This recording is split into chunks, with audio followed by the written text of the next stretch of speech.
tous et bienvenue dans ce nouveau tutoriel After Effects. Il y a quelques semaines maintenant, je vous ai présenté un tutoriel sur comment venir faire défiler quelque chose dans un écran à l'aide des masques. Je vous avais montré une technique qui était un petit peu complexe et aujourd'hui je vous propose de venir en découvrir une beaucoup plus simple qui va prendre en compte ce que l'on appelle les masques alpha. Cette technique est beaucoup plus rapide, beaucoup plus qualitative et surtout demande moins de connaissances dans le logiciel. Comme d'habitude, si vous avez des questions, je serai à votre disposition pour vous aider. N'hésitez pas, je suis là dans la section commentaires, vous envoyez un petit message et en général en 1 heure je viens vous aider.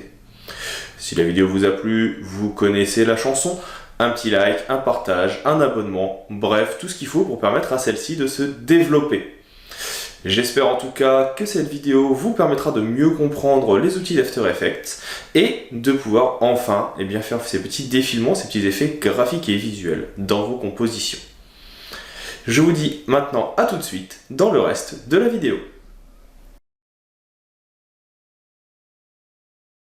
Il y a une semaine ou deux, je vous avais fait une petite vidéo, pour ceux qui suivent la chaîne régulièrement, sur After Effects pour apprendre à venir déplacer un élément dans un masque. J'avais montré une technique qui peut sembler un petit peu complexe et après quelques recherches, j'en ai trouvé une beaucoup plus simple. Je vous remontre ici avec les images, donc je vais avoir ici ma photo qui va être mon fond d'écran, enfin ou plutôt mon écran, et ici une autre photo qui va tout simplement être un splash screen d'un site qui s'appelle ici Digital Painting School, site sur lequel je vais régulièrement pour me former au digital painting. Je vais ici le mettre à la taille de l'écran, assez classiquement, vous connaissez normalement comment on fait. Et l'idée, ça va être de pouvoir venir le faire défiler dans le logiciel, dans la partie écran, ici Mac, pour pouvoir donner l'impression qu'on est en train de scroller. J'avais montré une technique qui était quand même assez complexe, il y a maintenant quelques semaines, et je vais vous montrer aujourd'hui qu'il est en fait beaucoup plus simple de le faire. Donc là, je vais juste venir dézoomer pour bien adapter la taille de mon fichier. Si ça dépasse un petit peu, c'est pas grave, c'est du fond perdu, on va dire. Et maintenant, je vais vous montrer comment on peut venir adapter. Je viens ici cacher tout simplement mon fond d'écran. Je vais faire un nouveau calque. Donc, calque nouveau, et je vais faire un solide. Vous avez un nouveau menu qui s'affiche. Là, pour l'instant, je vais juste mettre OK pour qu'il ait la taille de mon écran. Et là, je vais pouvoir venir réduire sa taille, justement. Si je viens l'ouvrir ici, on voit qu'il y a les effets de transformation et autres, et surtout qu'il y a des modes. Et ce qui va m'intéresser, c'est justement ce fameux mode. Même pas besoin de mettre de masque ici, juste de venir mettre mon objet comme j'en ai envie, qui fasse la taille dont j'ai besoin. N'hésitez pas à venir d'ailleurs bloquer ici par exemple vos éléments, de façon à pouvoir double-cliquer sur votre objet pour adapter la taille si besoin. Là, je viens donc le paramétrer. Je vais le faire un petit peu plus grand pour que ça corresponde à mes besoins. Et puis là, l'idée, c'est de venir le mettre dans la taille exacte. Alors, c'est un peu compliqué, je le cache pas. Donc, ce que vous pouvez faire, sinon, c'est venir mettre un masque. Pour le coup, c'est aussi possible. Donc là, par exemple, je vais venir prendre mon outil rectangle, je fais un masque pile de la taille dont j'ai besoin. Et l'avantage du masque, c'est que vous pouvez venir ne déplacer que certains points pour venir avoir quelque chose qui corresponde plus à vos besoins. Si je viens réduire d'un côté, ça réduira que d'un côté, et pas des deux.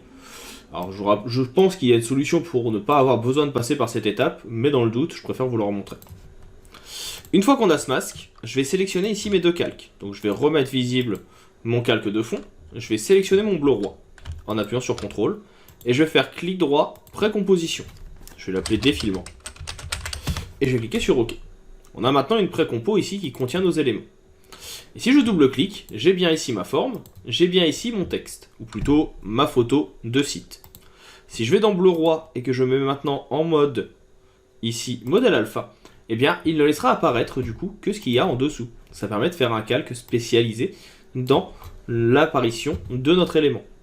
Et cet élément, si je viens ouvrir ici le screen, que je fais transformer et que je joue maintenant sur la position, eh bien, vous voyez que le masque ne va pas bouger. Par contre, je vais pouvoir faire bouger mon élément sans avoir besoin tout simplement d'impacter le masque. Il ne sera pas déplacé. On peut bien sûr venir mettre un petit chronomètre sur la position et se mettre par exemple à 5 secondes. Et là, je vais pouvoir venir tout simplement monter mon élément comme je le souhaite de façon à pouvoir faire mon effet de défilement. Donc là, je reste appuyé sur Shift pour faire un déplacement qui sera droit. Je remonte jusqu'en haut. Et maintenant, si je reviens ici en arrière, eh bien j'ai bien mon défilement qui va se mettre en place. Alors là, il va très très vite, hein, parce que j'ai demandé un défilement sur 5 secondes.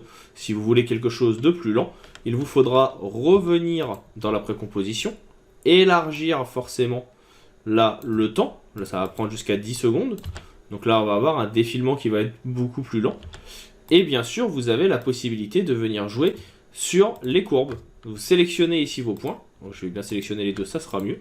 On voit qu'on a quelque chose qui est assez linéaire. On peut venir ici, par exemple, le ralentir ou au contraire l'agrandir. Et donc là, ça permet d'avoir un timing qui soit plus adapté suivant les besoins. Bien sûr, vous pouvez également venir faire ce qu'on appelle un lissage. Je sélectionne, clic droit, assistant d'image clé et lissage de vitesse. Ça permettra que le défilement soit un petit peu plus fluide, un petit peu plus intéressant. Il y a des moments où il va accélérer et d'autres où il va ralentir. Et encore une fois, vous pouvez venir jouer sur la courbe. Donc là, on voit que jusqu'à la moitié, il va aller vite, puis il va ralentir par la suite. Donc là, ça peut permettre d'avoir quelque chose qui soit un petit peu plus intéressant en termes de vitesse. Là, je le laisse précharger pour vous montrer. Et donc là, vous voyez, on va suivre la courbe. On va avoir une accélération de notre élément jusqu'ici. Et à partir de là, un petit ralentissement pour la partie restante. Donc là, ça suit vraiment cette courbe, comme vous pouvez le voir. D'ailleurs, il y a la petite unité de mesure, hein, pour ceux qui ne connaissent pas, c'est le nombre en fait de pixels qui vont se déplacer par seconde. On est à 900 par exemple, 850 ici px par seconde. Donc voilà pour cette petite possibilité ici de venir faire un masque qui reste beaucoup plus simple et beaucoup plus rapide que ce que je vous avais montré les semaines précédentes. Comme d'habitude, si vous avez des questions, des remarques ou d'autres techniques que vous souhaitez voir aborder, n'hésitez pas. Comme je l'ai déjà expliqué, dans les logiciels, il y a toujours énormément de façons de faire la même chose. Ici, c'est une des possibilités. La semaine dernière, c'était un petit peu plus complexe, mais c'était aussi une possibilité. Et il en existe bien sûr encore d'autres. C'est à vous de trouver celle qui est le plus adaptée à vos besoins et à vos projets. Si la vidéo vous a plu, un petit like, un partage, un commentaire, vous connaissez la chanson, c'est ce qui permet à la chaîne de se développer. J'espère en tout cas que la vidéo vous aura plu. Pour ma part, il ne me reste plus qu'à vous dire à bientôt, à vous souhaiter un bon apprentissage de After Effects et à vous dire à la prochaine.